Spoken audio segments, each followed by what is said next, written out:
Okay, in this video we're going to talk about our premium collection on the hourly and daily spreads. Now, what this boils down to is that the hourly and the daily strike prices, and I'll show you those in a minute, have different close at different prices. So the hourly may be at say 25, end in 25, and the daily may end in 20. Here in the pound Japanese yen pair, that is exactly what is happening. We have an hourly one that opens at 1 p.m. Eastern and ends at 3 p.m. Eastern. It's very important. You want both the hourly and the day to expire at the same time. That option to expire at the same time, which is at 3 p.m. So you basically have an opportunity daily to do this, where the hourly is going to expire at the same time as the daily, and then we also have a weekly one that has the daily expiring with the weekly option as well.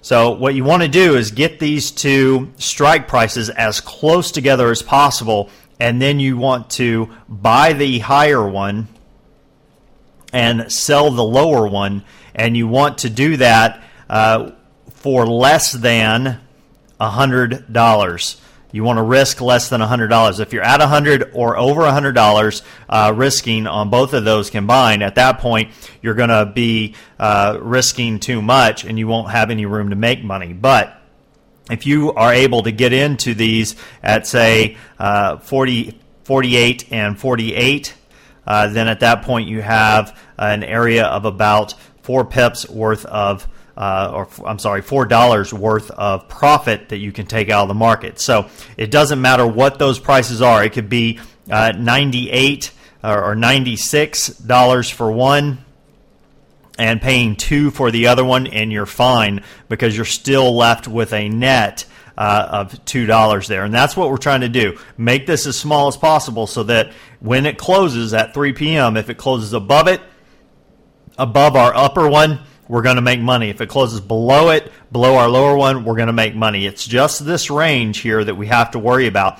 And I've seen this one's a 5-point spread. I've seen them as low as a 1-point spread. So very, very small spread, especially when you consider it has over 2 hours of movement prior to expiration. So the likelihood of it closing actually within that range is very low, especially the lower you get them.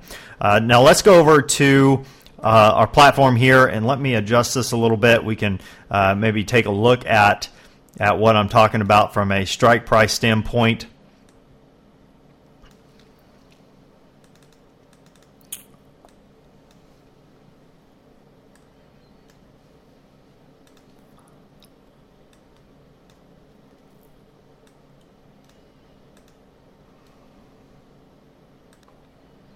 Okay, there, I had to adjust it a little bit. You can see here we have a strike price that is at, in the pound Japanese yen, at 125.25. Then you come here down here to the daily, and we have 125.20. So there's literally a 5-pip area in there. If we buy the higher one and we sell the lower one, we have a very high probability that we're going to win whatever that is. Now let's actually take a look at the prices on this. Let's see where this one is currently.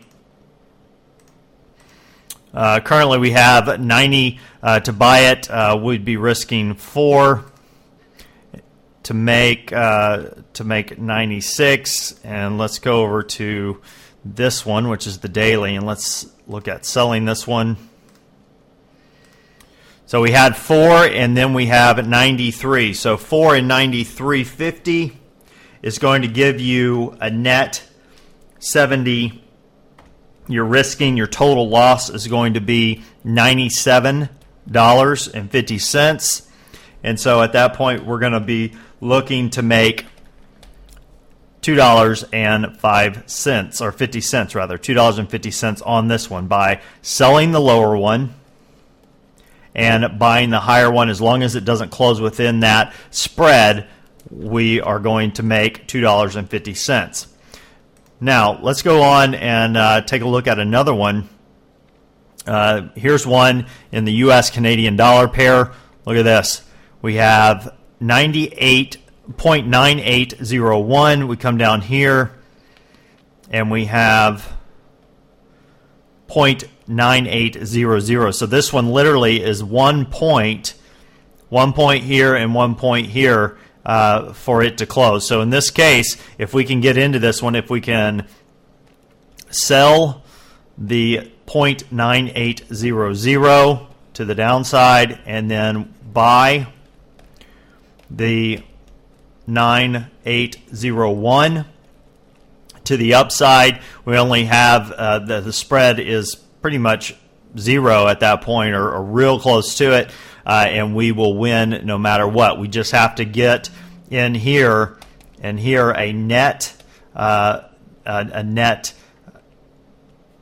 below $100. So your risk has to be under $100, because if between the two of them you're risking $100 or more, you're not going to have any room for any money to make any money. Now let's go up to the indexes. Let's take a look at the indexes, see if we have any opportunities here, and they'll vary price wise. So you'll have to definitely keep an eye on it.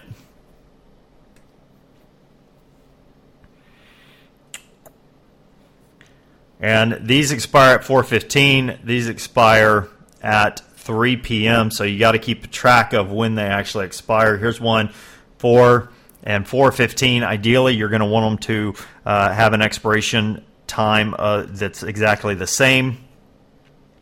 We have 27 here, 14. So 14:27:2. So we have one here,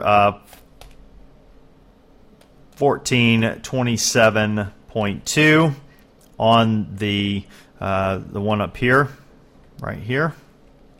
So 14:27:2, and then if we come down here, we have 14:280. So here's an example where you have 0.8 difference between the two. So you can buy the higher one, and you may want to make a note, buy the higher one and you sell the lower one, and your risk is the spread between them. Okay, let's see if we can find one in gold or in one of the commodities. Just have to adjust this real quick.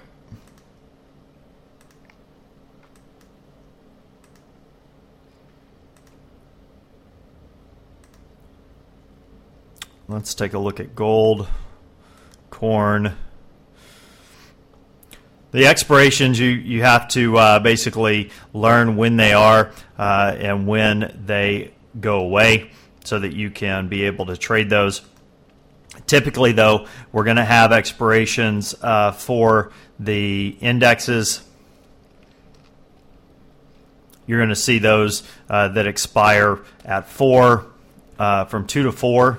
So you can open the trade at 2, and then you're going to use the daily on in the Forex. And the pairs you're going to find from 1 p.m.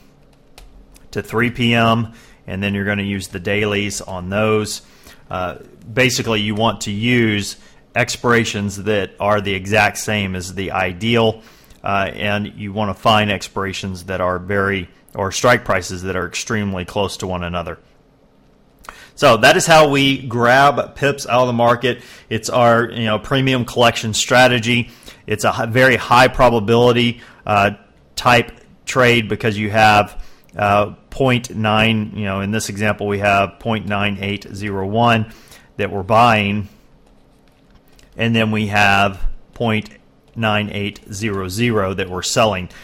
And the spread is extremely small. You're basically going to win in either direction. Now, you do have to realize that the market typically, when you put these on or go to put these on, is right at that level, right at that center level between them. And you may need to, to get a price that is below 50, which is what you want, say 48, $48 here and 48 here. You may need to let the market move a little bit. It may have to come up to this point to actually trigger this trade, and then come down to here to trigger this one. That's okay. You just put in your pending orders over that 2-hour time period, it'll go up, the market will go down, and you will be in the trade. So you do have the risk of the channel, however wide that is. I'd recommend, if you're doing this on the daily, hourly time frame, that you have, say, no more than 5 points or less. Two or 1 is ideal. And then on the daily, weekly, of course, we'll get into that here in a minute, but on those 5 points is what I like to shoot for as well. And on the daily, weekly, they only occur once a week, as opposed to the the hourly and daily ones that occur 5 days a week. But you do have a full roughly 24 hours worth of time for that market to move away from this window. So probability even goes higher. All right, well, let's move on to the weekly and daily video.